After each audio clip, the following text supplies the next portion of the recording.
The most widely published book in human history reveals that we are created. The most widely published book in human history reveals that we are created in the image of God. Throughout our human journey, each encounter is an opportunity to see the shared humanity in ourselves and others. Regardless of one's views on religion, each experience and each story weaves us together towards a common path. A path of transformation, a process of growth and understanding, a recognition that, at our core, we share a common destiny.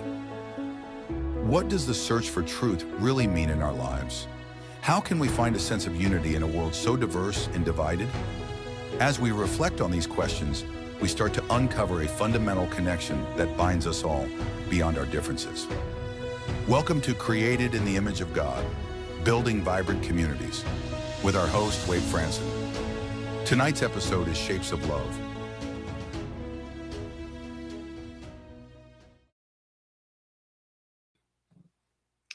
Good evening, everyone. It's Created in the Image of God. I'm here with an amazing guest tonight. His name is Michael Gungor. First of all, let me say I'm a tad bit under the weather. You might hear it in my voice, but as they say, the show must go on. We're also having a little bit of technical difficulties, so I'm going to do a little bit longer intro than normal while we sort that out. But rest assured, Michael will be here shortly. Michael is a Grammy-nominated musician. He's a creative mystic and a boundary-pushing artist whose work sits at the crossroads of music, spirituality, and questions of meaning. As the co-founder and primary songwriter of the indie band Gungor, he's known for genre-bending albums that weave folk, rock, electronic, and world music into lyrical explorations of the divinity of the human experience.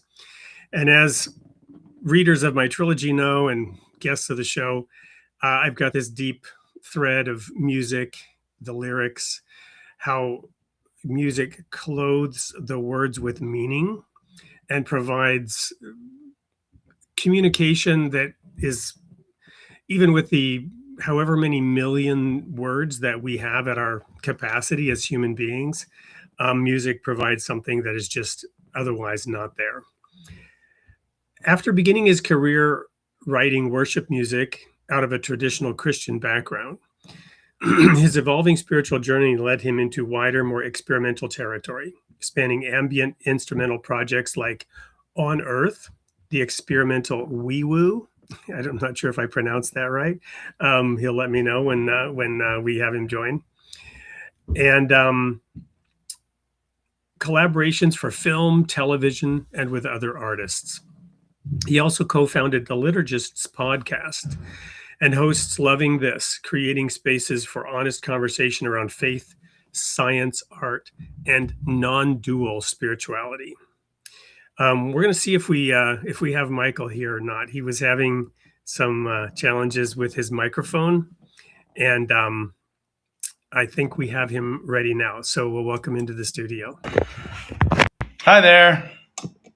Hey, Michael, it sounds like you got it all sorted out just in the nick of time. We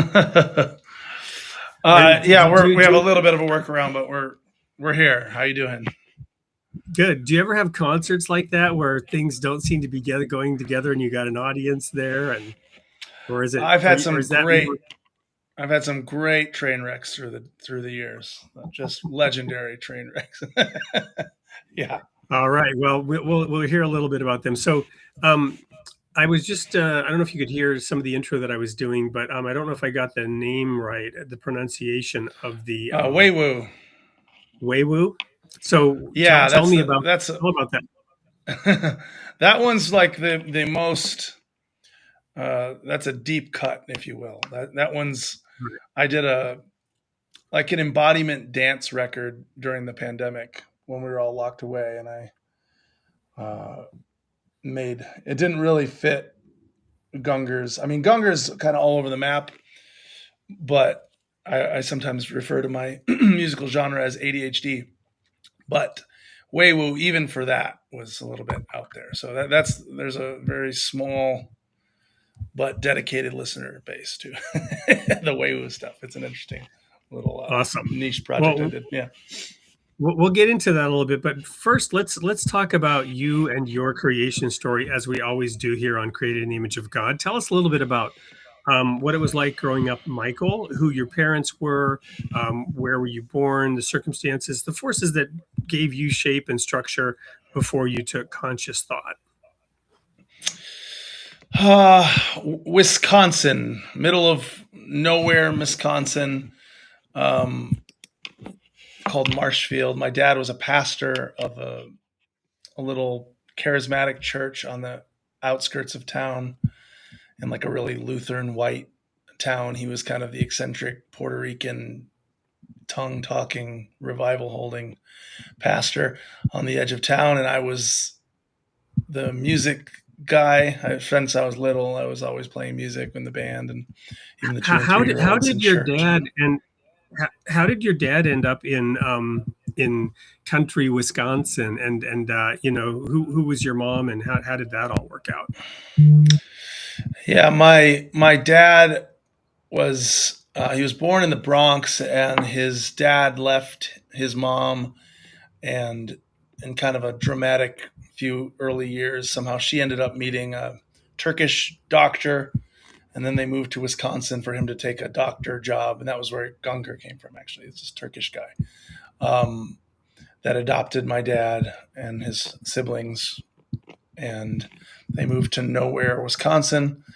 And he was kind of like the only brown boy in town, and their family was kind of like the only brown family. I don't And know I don't know if you know that I'm actually in Wisconsin. really, I live I live south of Madison in a little okay, town called Brooklyn in the township of Oregon. So it's the vortex of East Coast meets West. Brooklyn Township of Oregon, Wisconsin. that's So funny. tell me more where this nowhere, because my wife went to school with some people from Kenosha, which she called Uh huh. Nowhere, until Kyle Yeah, whatever appeared on the map. Neilsville was where my dad was. Neilsville, which is uh, I don't know how many people, 1,000 Never people, heard of two it. Yeah. thousand people, three, yeah, yeah. And then Marshfield was like the town that Okay. was like a half hour away from there. Yeah. Anybody that ever heard of Marshfield is like the clinic was a decent clinic there. That's kind of what anybody knows. But it's still, 18,000 people was the town I grew up in. And then my mom was from St. Louis, and I think they met at like Bible school or something, and moved to So Wisconsin. you were initially, in this church situation, and you were supporting that your dad's ministry and work with music, and you were involved. Tell us a little bit about that. Yeah, I grew up playing music in the church, in the youth group, in the children's church, playing in the band. I learned how to, again, like it was this charismatic kind of, a lot of revivals, a lot of long worship sets. So it actually is where I learned how to improvise, how to use my ear, how to respond to a moment musically. And there was a lot of good times in it, and there was a lot of stuff that I needed to outgrow, and some of that was painful. But overall, I'm really grateful for my childhood. So what was the sort of emerging awareness of those things that you needed to outgrow? How did that emerge for you? Uh, I had an English teacher I went to the Christian school at my church, and in junior high, he gave us this project that ended up, long story short, he kind of tricked us into, he wanted us to push back against him, even though he was trying to get us, like, on the surface, he was like, agree with me. And it was all about like the end times. And I remember leading this, like, I don't think it's this, it was very much like conspiracy theory. Your Visa card is the 666 mark of the beast. It was all this conspiracy theory stuff. And he had us read this book, and we fought back on him, and he was like, good job, guys. But I had needed my dad to kind of question it first. I was reading it at home, and my dad was like, what is this? This looks like nonsense. And then I went to school and was kind of like the primary fighter against this. But in that, I was also kind of embarrassed that I needed my dad to first say it. And so from then on, I started like really questioning things more. Like, what do I believe and why do I believe it? Whose authority am I basing what on? And so it went through a good, 15 years of really slow, painful, what you might call deconstruction of a lot of my assumptions and beliefs. And that was all happening while I was kind of taking off as a Christian musician and touring the world and, being held in the spotlight. And while at the same time being like, I don't know if I believe any of this stuff. Wow. So, who were the main religious groups that were supporting you? What was it like on that Christian tour circuit? I don't know if, just as an outsider and not knowing much about the music industry, I assume it's its own kind of machine. Yeah. Yeah. It's an interesting little culture of, it's mostly evangelical, I think, the kind of the Christian music industry. But there's a lot of kind of rules that were sort of just assumed, like I would come to find out you needed to believe in like a literal creation story that like the world was like 6,000 years old. That was orthodox. And if you questioned that, you started being pushed out. So those were some of the things where by the time people were interviewing me and stuff, I started getting in trouble because I was like saying things like, well, no, I read Genesis metaphorically. And they're like, whoa, you'll never believe who doesn't believe the Bible. And so I started kind of getting in trouble for not fitting into some of the lines of the Christian music industry, which does happen to be, like the biggest Christian radio station in the country was playing some of our music. And then they found out some of the things that I didn't believe and sent like a belief statement that they wanted me to sign to play any more of my music, including like there's only male or only female and there's no confusion about it, never mixed, never whatever. That was like in their belief statements about their faith, which I was like, whoa, this is a dark world here, the Christian music industry. So there's some beautiful people in it. There's people I still love in it, but overall, as a business, and maybe it's evolved since I've been blackmailed from it, but for a while there was a lot of hypocrisy. Like I remember we would do shows in clubs. I was with a big touring Christian tour, and all the shows were dry. No alcohol was allowed even in these clubs that we were playing. But then all the bands and the tour and all the tour crew and everybody were all drinking every night. And I was like, what is this? What like this hypocrisy that was just so on the nose. So I got in trouble for speaking out about some of that stuff sometimes too. Wow. Fascinating glimpse into that. Tell me a little bit about the Grammy nomination. Was it during that time? Did that come later? Yeah, that came. So when Gungor, I was Michael Gungor at first as my artist name. I got signed as a worship leader for Integrity Music, and then I became the Michael Gungor Band, and we were kind of doing like progressive worship music, or like rock band kind of stuff. And then kind of made an artistic decision to put the art a little more forward and not just like congregational worship leader guy, and chopped off Michael Band and just became Gungor. And it was around then that it started getting any kind of momentum. And that was the first couple Gungor records, both got nominated for some Grammys. And was that still in the Christian context? Yeah, but it was in a context of, that's when I was really quite unsure of what I believed about anything. And I would write about it. I was quite outspoken in my music anyway, about like a lot of it was about doubt and I don't know what I believe, help me, and it was interesting because people resonated with it, but then when they kind of found out that I was not, it wasn't just poetry, it wasn't just like It was was real real doubt. It was actual doubt. They're like, oh, no, wait. don't be authentic. Wow. So, my assessment of you, bad word, but my understanding of who you are is somebody who's still seeking. Is that fair? Or do you feel like you've No, I wouldn't arrived? say that. Was there a point? I guess what I'm getting at is, was there a point where you then sort of landed after that period of doubt and uncertainty? I landed in completely comfortable with not knowing anything. And that took a lot of dying. But yeah, it was a series of very painful deaths and deeply embodying that letting go into mystery in an embodied way took a long time and still deepens layer by layer. I mean, I find, I have ways of kind of searching through the system. I'm actually writing a book right now about this kind of framework of one thing that I've used for a long time is to kind of search through all these layers of my being.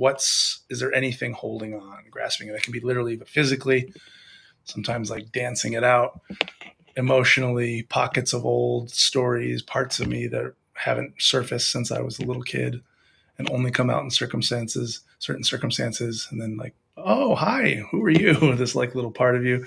But that to me is the story over time is those parts and those like constrictions kind of coming into the light, being seen, being loved. But I haven't been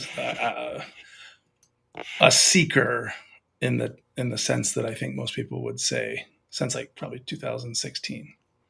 That's kind of when the final death's knoll of am I going to figure this out kind of rang.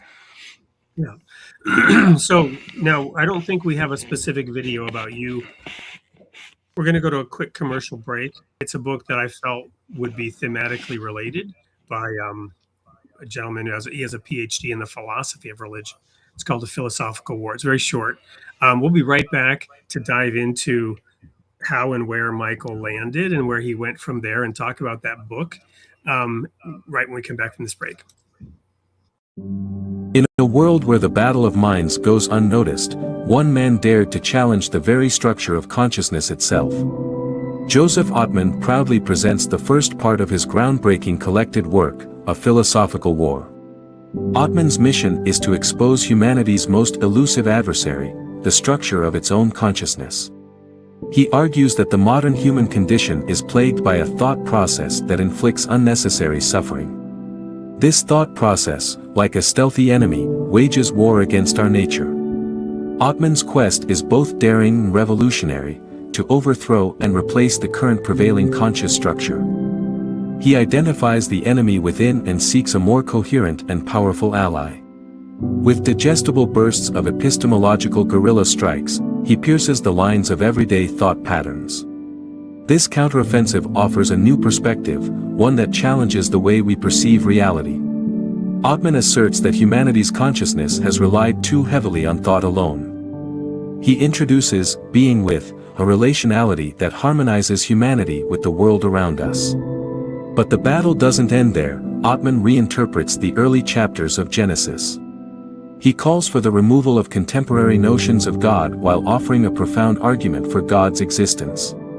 Filled with intrigue, simplistic insights, and mystical yet realistic hope, this book is a potential landmark work.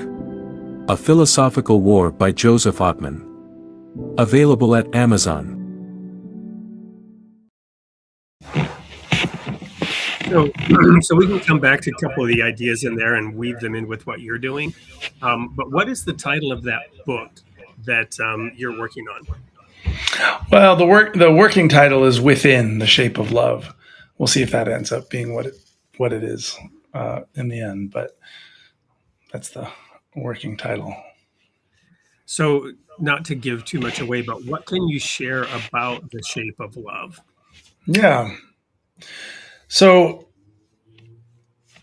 what I noticed in my own journey was the amount of inner problems that I kept seeking outside of myself for solutions for. I think our bodies have these amazing instincts. We have, we have these needs as bodies, for food, for shelter, for sex, for whatever. And to meet those needs, the body needs to scan the environment and look, oh, there's food. Oh, there's a way I can build shelter. And so it works on a body level. But when that starts being applied to our mind, to our emotions, to our spirituality, it just actually never, what we're looking for inwardly is never actually found out there.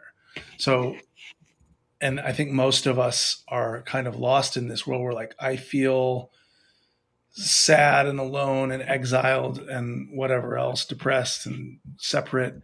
And so I look out there for relationships to fix it, or look out there for some sort of approval or some sense of control over the world, or some sense of safety, for my internal world out there. And it never works. And so I think the message of Jesus, of Yeshua, was the kingdom of God is within you.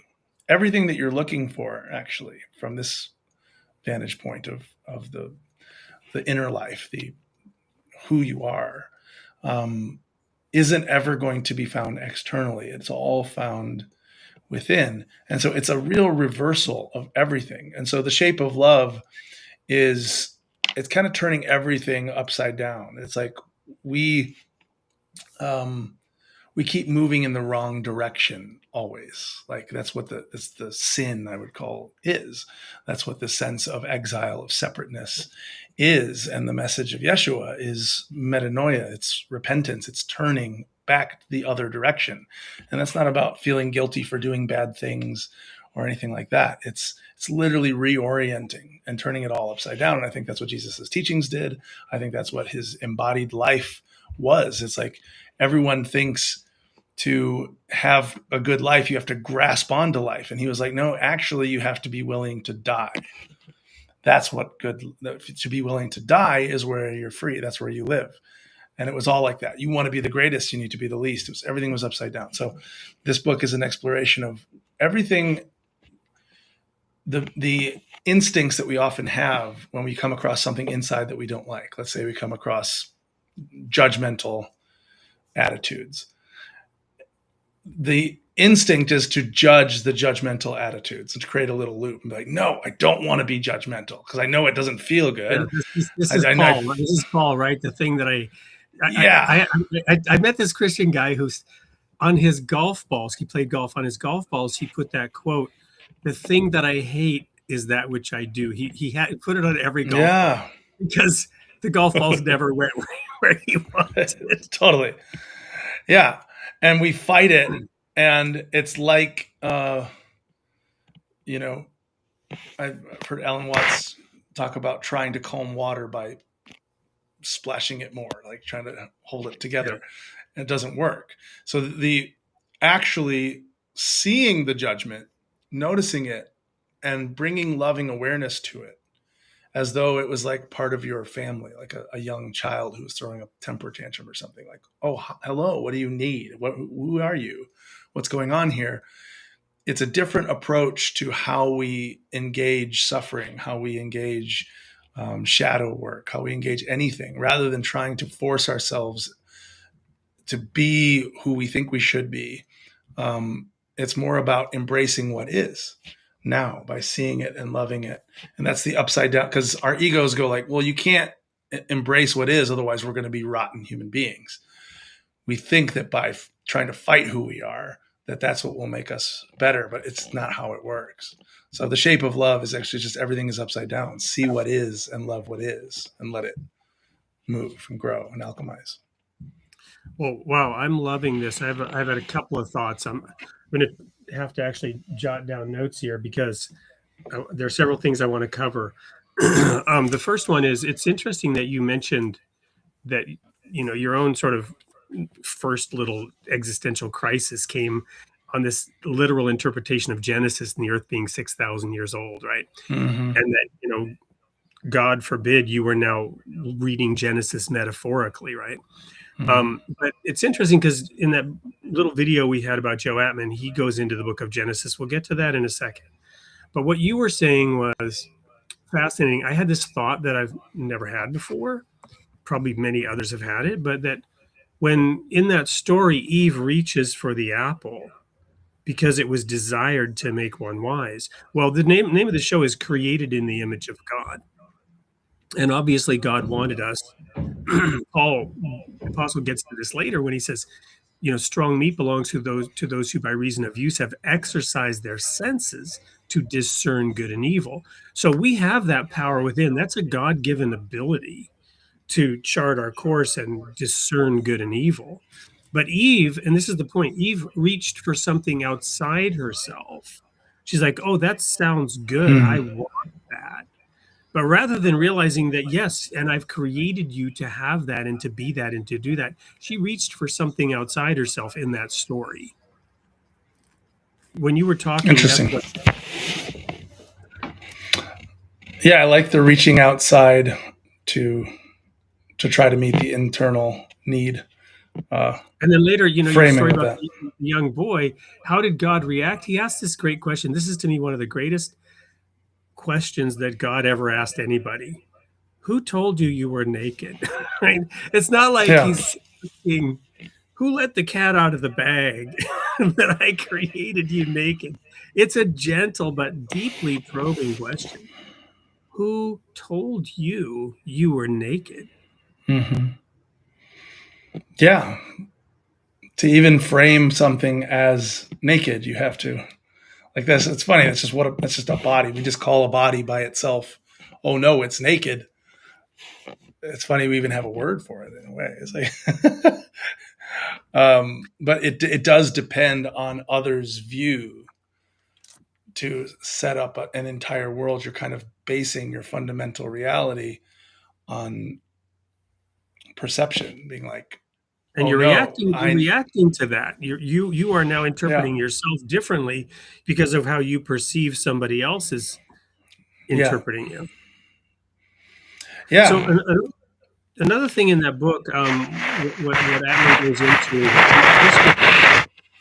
this was sort of revelatory to me too, is that he talks about the not engaging with reality, right? When the emergence of consciousness, with that story about the forbidden fruit and the emergence of consciousness, the ability to have language. With language comes the ability to form concepts, right? So we create a concept in our head, and that concept is not the thing itself. It's not actually reality itself, right? So, for example, we create a concept in our head about who God is, but that's not God.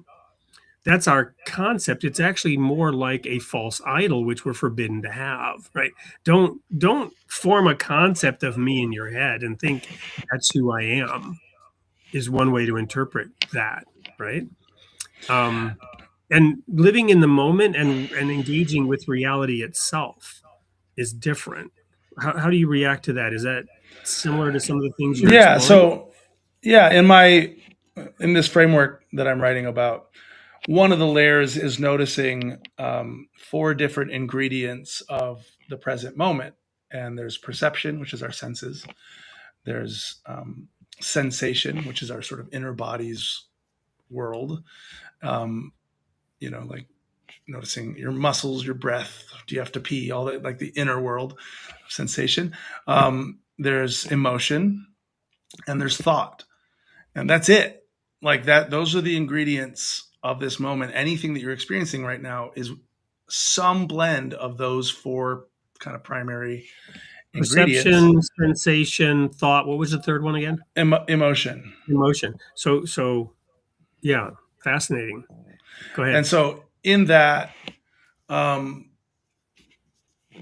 stories that we experience and the stories we create about God, the idols, if you will, these concepts, if you notice that they're concepts, they don't have to be idols in the sense of an idolatry, I don't think, because it still can be, you can engage with the livingness of thought, of words, even of constructs in a way that isn't idolatrous. I don't think it's Right. finding No, God.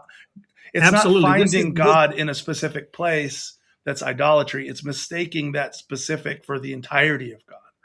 So it's like you can actually encounter the living spirit even in a thought if you notice that it's a thought.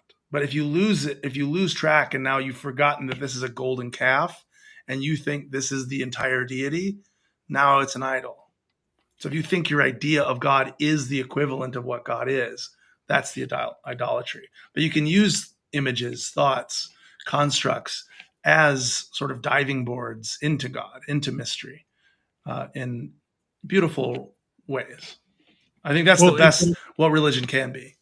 No, exactly. So, and this is the discussion I have with Joe as we're working through the second book in that series. Is we need those concepts. Those concepts are a gift. Language is a gift. In the beginning was the word, right? The word gives us the ability to form those concepts. But then, of course, to your point, that concept isn't the reality, but it's a useful help. This is why, for example, I have a problem now I'll get banned. I have a problem with the Trinity, right? The Trinity being a very specific formulation that becomes a litmus test that you have to confess your belief in the Trinity. And what I like to say is, well, if the Trinity is the way you describe, then the Father is not the Father because Mary was with child of the Holy Spirit. Right? And so it breaks down. This analogy breaks down, and it's problematic if somebody tells me that I have to view it exactly like that.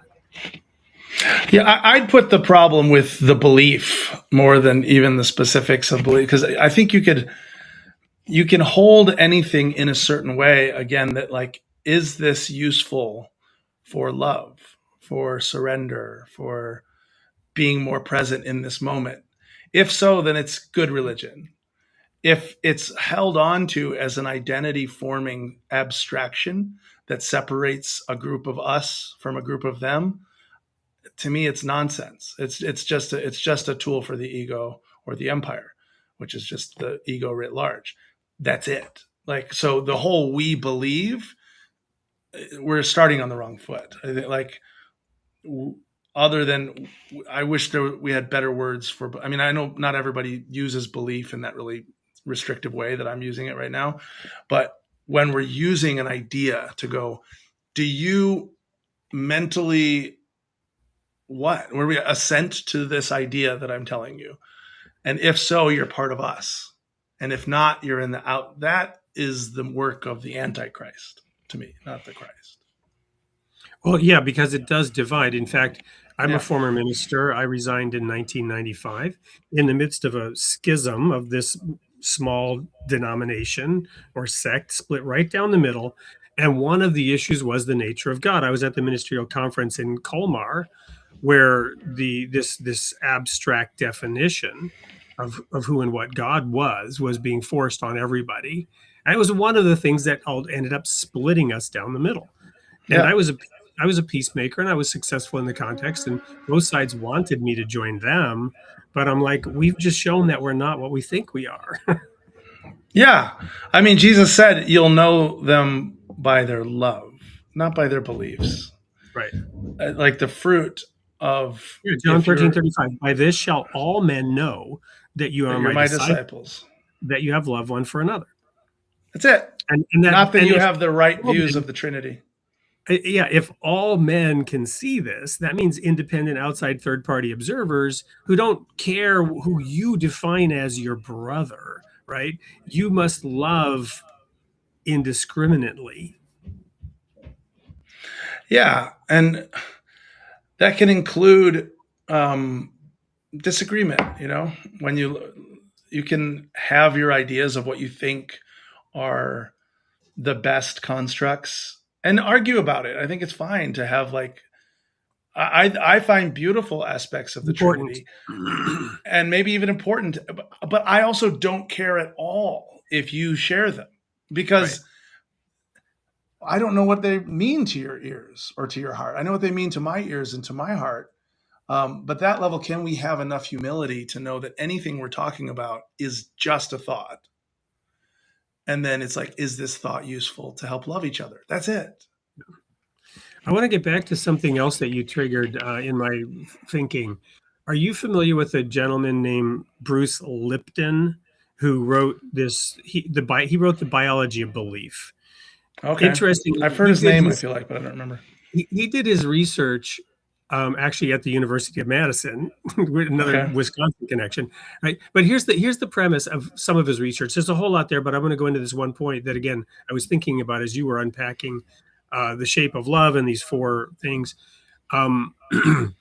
So at the single cell level, there's DNA and RNA, and everybody has traditionally thought of DNA as determinate, right? Well, what he showed was that RNA actually can interact with the external world outside the cell wall. So again, referring back to what you were describing earlier, the single cell discerns its environment, discerns if it's healthy or dangerous, discerns if there's food. And that's the function of the RNA, is to penetrate that semi-permeable cell wall, which the cell needs the cell wall to survive, but it also needs to interpret its environment. And so RNA actually, and this is what his research proved, the RNA informs the DNA what to do. So the RNA actually shapes what the DNA does, and the DNA functions just like a photocopier. But it does what the RNA is instructing it to do. This was fascinating. He then extrapolates a lot, but you were talking about sensing the outside world and our perception. So I just thought I'd throw that into the mix and see how you react. Yeah, well, the funny thing about the power of the human mind and the human imagination is we can create these entire worlds in our minds that are really useful for building a society and building relationships and structures and businesses and art and all the things that humans create. We can imagine a world where there's a building where there isn't one right now. And that helps us build a building. But there's this funny thing that happens when our minds get wired into our nervous systems in a way that the instruction, the RNA, if you will, of like, okay, fire all the defensive hormones, put all the cortisol in the system that was really useful when we were fleeing from tigers. But now that all gets fired when I see a bad comment on my Instagram post, because now I'm living in a world where I am an abstraction in my mind, and that abstraction is threatened by someone else's perception, because I'm building my idea of what I am based partially, at least, on people's perception of me. So now my whole evolutionary wiring of like all my defenses and the freeze and the fawn and all that are activated based on abstractions, which isn't necessarily useful as much as as it was for the body.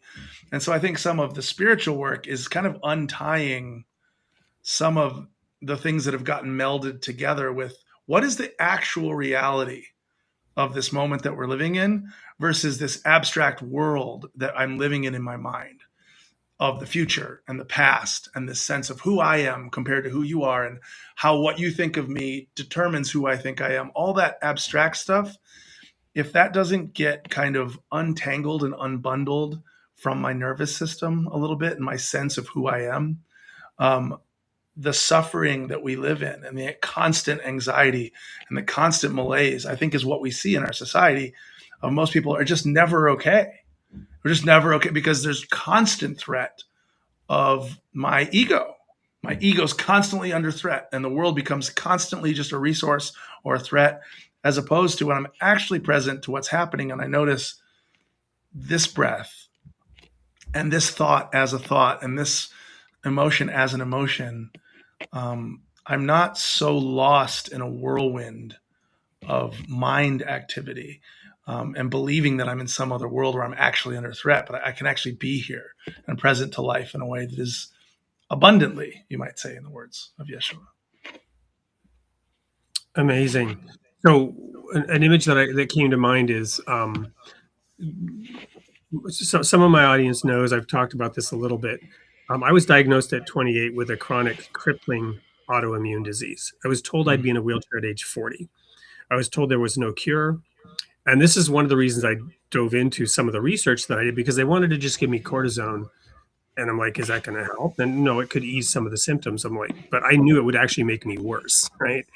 To go on this cortisone regimen. This was, by the way, in Germany. Doctors in multiple countries confirmed it. I went on temporary disability. I was offered permanent disability.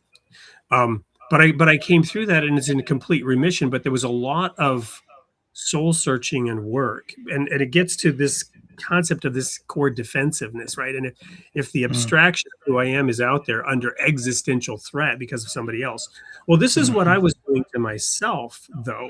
I was literally, I was chewing up all the soft tissue in my body, and it was particularly affecting my spine and my hips. It's called ankylosing spondylitis, if anyone's heard of it. I had a severe case. You had one-sided iritis, which means your immune system was attacking the eye, right? And that's how I ended up in a clinic and was diagnosed. They had to inject my eye with cortisone because the infection was so severe. There was no fluid transmission in and outside of the eye, and the pressure was building on the optic nerve, right? And so they injected me with cortisone in the eye. They saved the eye, and then they diagnosed, this is what you have. Have a nice day, right? So that's also getting into the biology of belief, and why I studied into that. But the point I'm making here is this there were many reasons for it, childhood, whatnot. But my ego and the defensiveness, right? And yeah, feeling under threat, constantly at war with yourself, with myself, and with the outside world as well. So I love that you shared that story, and I'm sorry for the pain that you went through. I kind of experienced a tremendous blessing, right? In the end. Yeah. Well, I can relate from the opposite side. I had kind of an opposite body thing happen this last year where I had Bell's palsy. So I lost my face. My body wasn't attacking my body. It kind of lost touch with it. It just forgot that it existed. So half my face went paralyzed. And it was such a wild thing to just lose part of your body as though it couldn't control it. And one of the big realizations and gifts that I had through that experience was this realization that that is the source of autoimmune stuff. When the body doesn't know what it is, whether it's an autoimmune attacking itself or it loses touch with it, that's a lot of what we call disease. Right. We lose the ease of the body, and how much that happens in the mind and spiritually. I think what we see at large in our society is because we've lost sense of who we are, the one life, the one humanity, the one family. We're bombing each other. Why? Because we've forgotten that's us. We've this identity has gotten misplaced from an us to this abstract me who's over and against you, and it's completely made up, and it's very harmful. And so just like medicine sometimes with our bodies is reminding the body. When I'd have any nerve that came back online, I just spent most of the time I had it in bed, just touching small spaces in my face and feeling. And when anything would come back, I would cry. It was this homecoming. It was like this prodigal son moment, or the shepherd finding the sheep again. It was welcome home, you're back. And I think, to me, that's what spirituality is about. But it's never about just me. It's about us. And when we remember who we are, when I remember who I am, bombing my neighbor is the most ridiculous. It's as ridiculous as me sitting here and trying to gouge out my own eyes. It's absurd. Well, that's a great segue to our next commercial break. And we'll talk a little bit about what this project is as well, while we talk about what's next for you, the work on the book, if you have any sense of when it's coming out. Don't go anywhere. We'll be right back with more of Michael Gungor on Created in the Image of God. In a world where religions often talk past each other, what if we just sat down and listened? Facets of One is a simple devotional, bringing together scripture from the world's faiths, centered on one truth. God is one. From the Bible to the Quran, from Krishna to Christ, each voice speaks in turn, without argument, without division. You don't have to agree on everything. Just be willing to pray, to listen, and to come together. If you're longing for something deeper than noise and division, this is a different kind of conversation. Facets of One. Many voices, one God. Will you start a circle?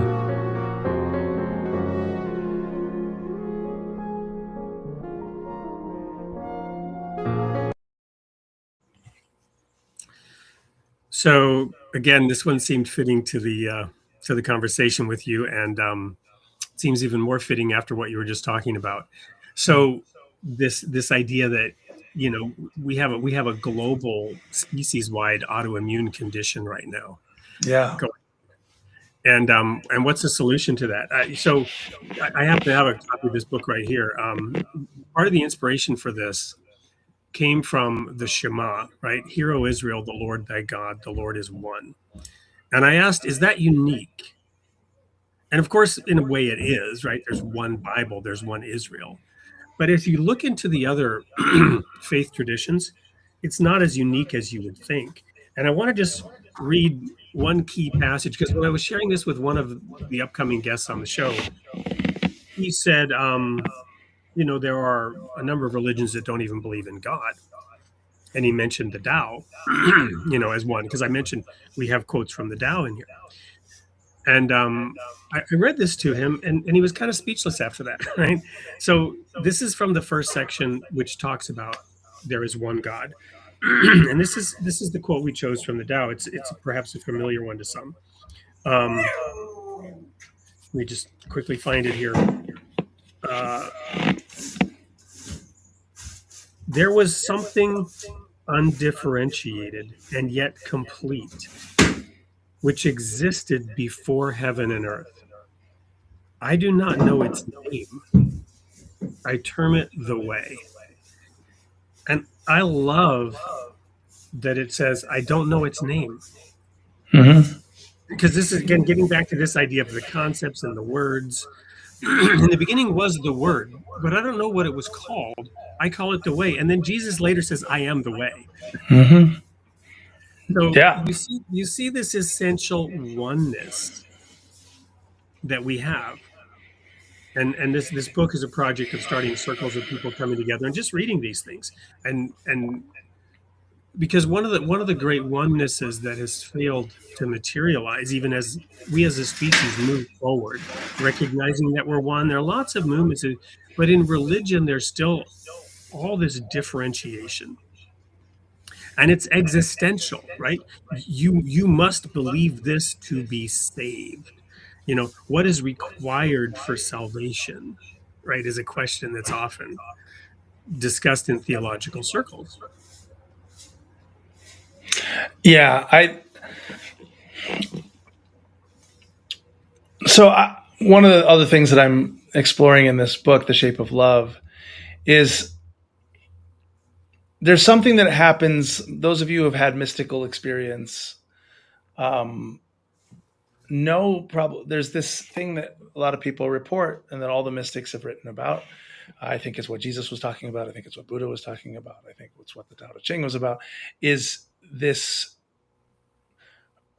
perspective or this vantage point that can be seen, that can be tasted, that can be experienced, if you will, that is unitive. It's just union. Everything is one. God is one. All there is the unnameable, Tao, Christ, all in all. When all people have named it different things. I love at the beginning of the Tao Te Ching that it says it can't be named. The Tao that can be named is not the true Tao. I think that's gorgeous. The word that can be named it's not something you can contain, because then who are you outside of it that you think you can contain it? It's infinite. Everything is contained within it. But while that can happen and does happen, and then while I think there's a way of saying that that's all there is, there's also this experience of the most human beings where we feel separate and we feel isolated, and like, this is me. This one little experience that's happening right here is me.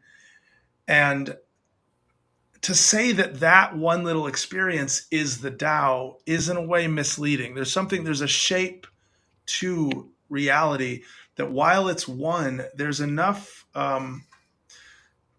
reality, for instance, is bent towards being. It's not static. It's not uniform.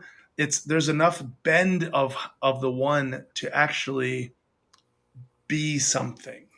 So the universe is tilted in a way. Reality is tilted towards being. I would say towards love. That's what I would call love, is yes. So in that there's a shape that emerges, that it's not actually as true to say that it's this way, if you will. It is actually that the wave, in a way, it's the ocean, but it's also smaller than the ocean, right? So some of what we do with religions and how we make meaning of it, one of the things I like about Christianity more and more over time, and one of the reasons I'm now wearing this Tao cross, is I think Christianity does a good job at revealing that shape in different ways, through the teachings of Christ, for instance, through the death and resurrection story, that archetype of like, that when we die into the greater of whatever I feel like I am, that surrender, that move is more accurate than what can happen when we try to switch it and be like, I am God, what I feel like I am is God. There's a way that that's true, I think, but it's not. It's only from the vantage point of God. So, I hear you. So the reason I have this sun and moon behind me is a constant reminder of the verses in Genesis where it says, God set the greater and lesser lights in heaven to rule the day and rule the night. And the reason I went into this, my second book, as a result of a very painful divorce experience, both in my youth, my kidnapping. I was kidnapped by my father in domestic kidnapping. My mother had full custody. He came and told the babysitter he was taking me and my two sisters to the mall. He just didn't tell her the mall was in Sweden. This eventually went to the Supreme Court of Sweden, by the way. That's an aside, really. But this demon that haunted me was, I will never get divorced like my dad did. Well, guess what, right? My first wife divorced me. I'm very happily married with 2 kids today, but this was gut-wrenchingly painful, existential. It was also in the time when I was sick with this autoimmune disease. It was really awful, right? But I went back and I'm like, why is my marriage failing? I'm trying to live, according to the biblical principles and whatnot. I went back to the book of Genesis, and there's this curse of Eden, right? Where God tells Eve, you will have pain in childbirth. And he tells he tells Eve, your desire will be to your husband and he will rule over you. This is where this word rule comes in, right? So I'm like, where does that come from? And is it real? Because it's actually a curse, right? It's a curse in the sense that this is how this plays out now. Now that you're looking outside yourself, your desire is turning away from what?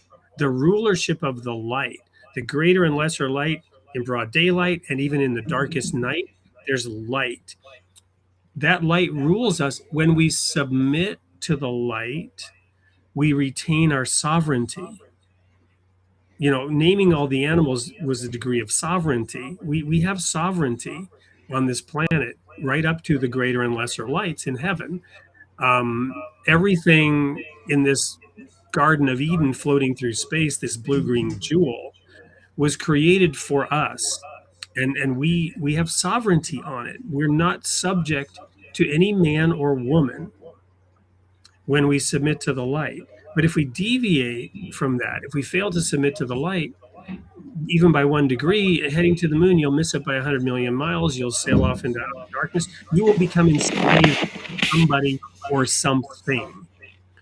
what am I saying here? I'm agreeing with you on the power of the Christian message, the power of what Jesus did to provide that light, to provide that clarity, and we must submit to it. Well,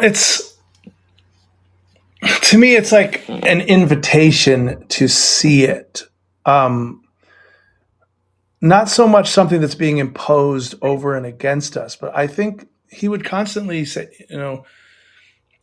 upset what people were thinking that he meant. And he's even when they try to elevate him, he'd be like, "You're going to do greater things than me." Right.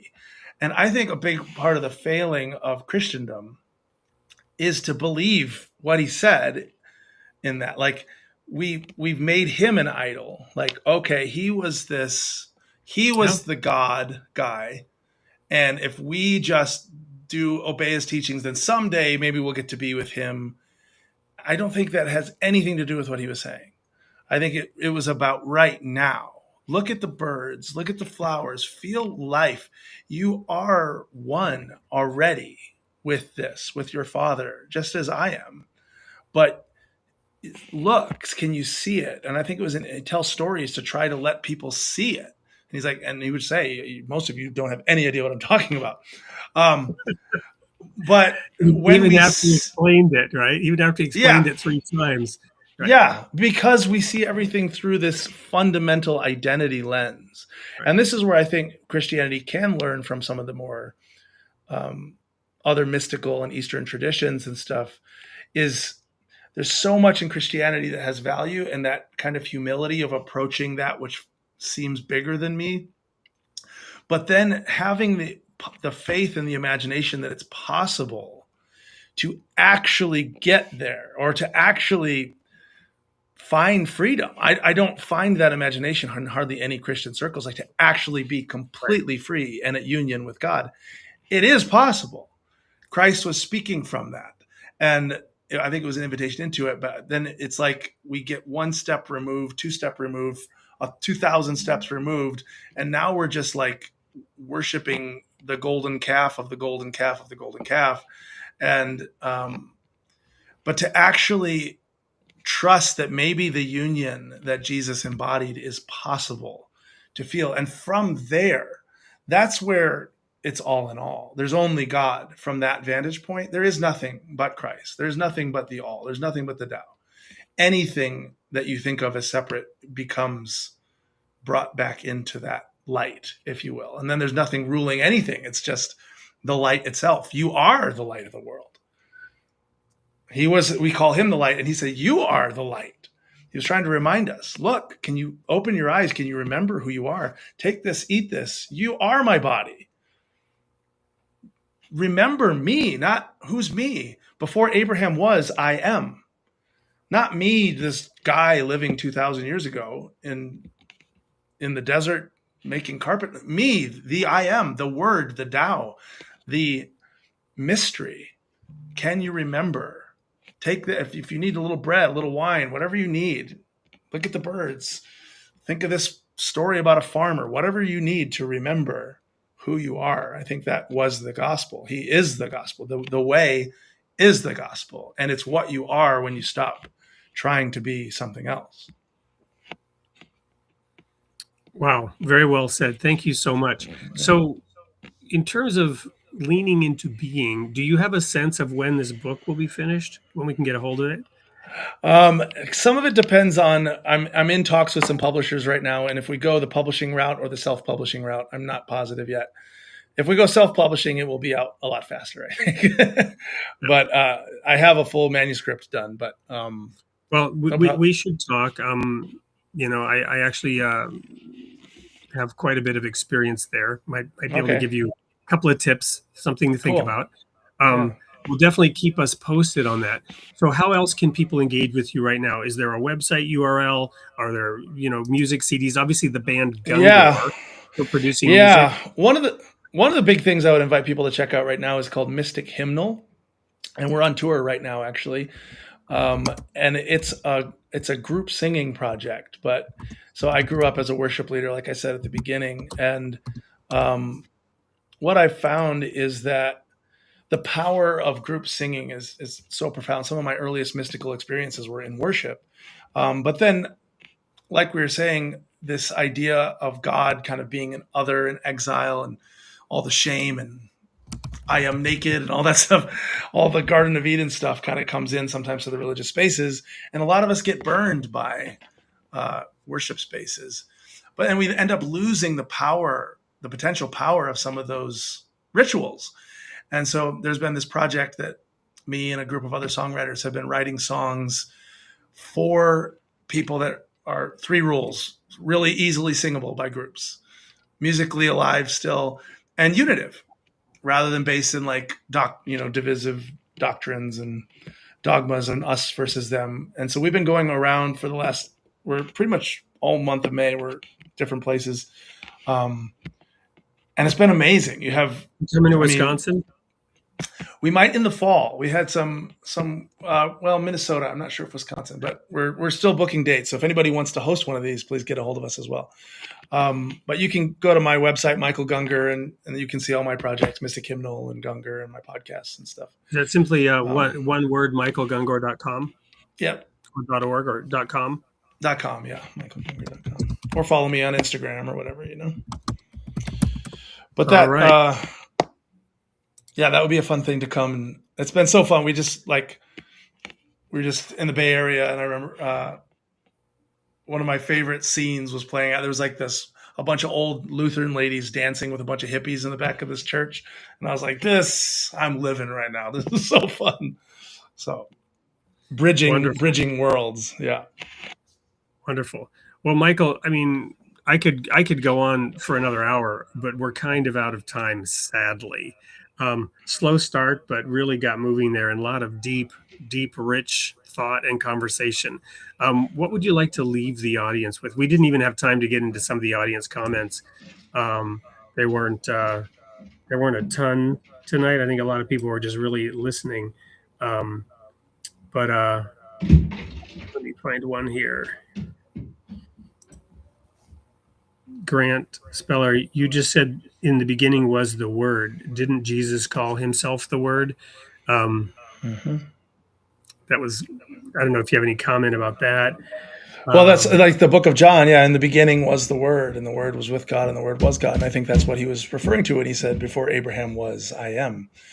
It's the Tao. It's the unnamed mystery. And it's what remains when we're not identified. So those abstractions that we were talking about earlier about who I am, I have all these stories. The ego is this set of stories.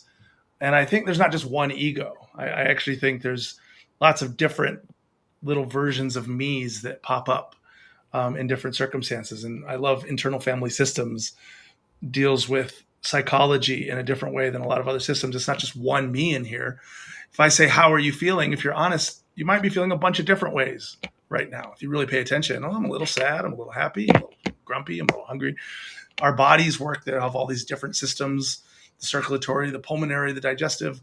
And so our minds are multifaceted as well, and our psychology. And so anything that feels like a me, when you look into it, turns out to just be this kind of story that's a bundle of those 4 ingredients in some way, of our perspectives and our emotions and our sensations and our thoughts. And when we stop trying to be a me in a moment, what you notice, there's nothing that can be named in any meaningful way in a moment of full presence. If you're ever like, this can happen in just moments where you're just really present to a piece of music or making love or a piece like a sunset, something, anything that you're just like totally in it. There's no those hard walls of the me that's separate from the food or separate from the sunset. They kind of start dissolving. It's just the thing. It's just life. It's just the moment that really you don't even have time to name it if you're fully present to it. There's no distance when you're fully present in life. You have to kind of step back to try to understand it or try to name it or try to get it or own it or resource it. But if you're not stepping back from it, you are it. And so that's the invitation, I think, of Yeshua. It's everything I'm inviting in all my work, all my music, all my podcasts. It's like this moment. Could you see what's going on? Can you notice the feelings in your body? Can you notice the emotions? Can you notice the thoughts? And can you see how beautiful it is? When you stop trying to bundle it into a resource or a threat for a me to thrive on or be threatened by, and instead it just becomes the miracle of life living itself, life becomes exceptionally gorgeous. Every moment of it is miraculous. And so my invitation is an echo of Yeshua's invitation of look at what's going on. Isn't it amazing? Well, you've just given the tagline at the end of my show just 100 times better than I could. And that is, you are created in the image of God, and God loves his creation. You've really unpacked that for us. We are at the end. What you've given some really good concluding thoughts here, but I want to offer, what else do you want to share? Or is that a summation that you've just provided?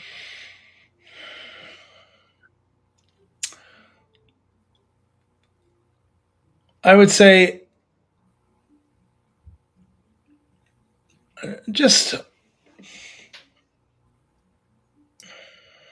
blessing the ordinary of our lives. I know one of the favorite moments of the Mystic Hymnal Nights have been this little song that we've been singing that says, "Holy, holy, holy, everything is shimmering with glory."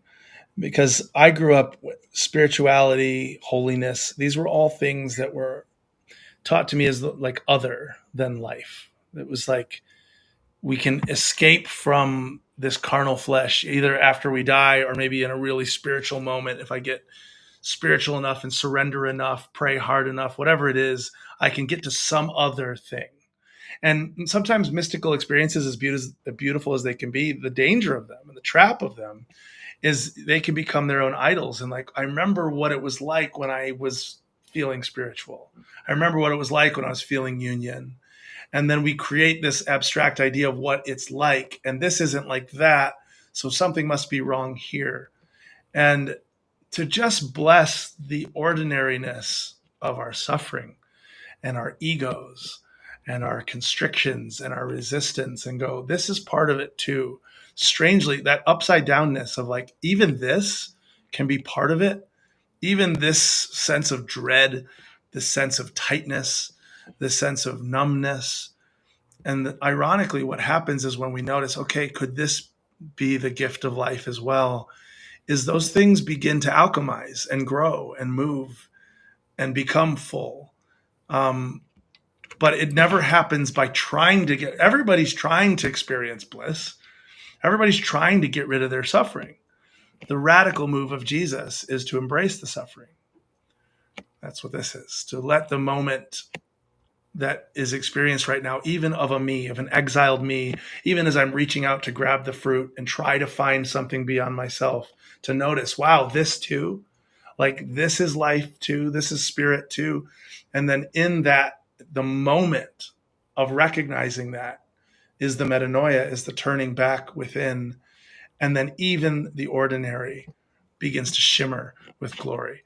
So my parting thought might be just bless the ordinary, bless the common, bless the mundane, bless the pain, bless the suffering, bless the resistance. And so be it.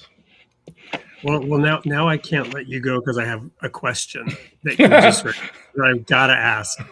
It's one of the most challenging statements in my view, and it's one that theologians have debated. And it's the statement on the cross, Eloi, Eloi, lama sabachthani, my God, why have you forsaken me?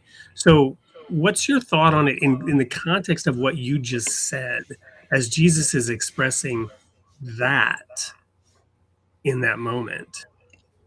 Because it resonated with me. I felt like I understand that comment or that statement of Jesus a little bit better based on the way you were just providing some closure there for the show. It's a good question. I don't necessarily have a landed on position of whether that's something that was inserted or if, but let's just say or that it was misunderstood. I've heard people talk about like that's not the right exact translation. I don't know. Exactly. I'm not a Yeah. scholar, but let's say he did say it just for the sake of the conversation. Yeah. Is it possible for God to experience exile from God's self? Yeah, that's what almost all of us are experiencing almost all of the time. So it's putting words to the experience of how can God feel exiled by God? That's what our egos are. That's what it is, like life going like, oh no, where's life? How come I'm not as alive as I want to be? And so, but the embrace, I still think in the context of the story of him being willing to go even there. I love that even in the story, he goes to hell after that. It's not like he dies and then goes like, finally, I get to be back in paradise with my father. 3 He's days like, and 3 okay, nights. where can I even go lower than this? Like, where is it worse than this, than on the cross? And I think that movement, that's the within movement. That's the opposite movement. All of us are trying to transcend most of the time. We're trying to escape this suffering. We want to get out of here and go up to heaven. That's funny enough, like in the image of the God is up there and Satan is down there. Satan's always the one trying to go up. It's the ego. It's the sin. It's like even that move of trying to get to the apple. It wants to get more. It's trying to get out of this physical and transcend up to heaven. And the contrary motion is God's motion, which is the Christ motion, which is how far down can I go into hell? Which is, it just like the ego hates that, right? It's like the scariest thing in the world. But for him to go to the place willingly of feeling forsaken, if let's assume that's, to me, there's still such a beautiful illustration of what Christ's energy is and how that comes into a normal moment is, oh, I'm feeling sad, rather than trying to bypass that, rather than trying to repress it or get away from it and distract myself. Can I go into it and feel sad? We don't always have the luxury of that in social situations, but if that's our general, like, oh, that's how sadness will transmute into something more beautiful. If you actually allow yourself to grieve, if you actually allow space to feel what you're feeling, that's how you heal. That's how you move through something. But when you keep pushing it away, it's always just going to be there lurking. And so I think that Christ energy is like being with, going into, and that's always, even into the unpleasant, even into what looks like hell. Like the Christ energy is yes, okay, here too. I'll even go here. Amazing. Thank you so much. We are over time. Got to run.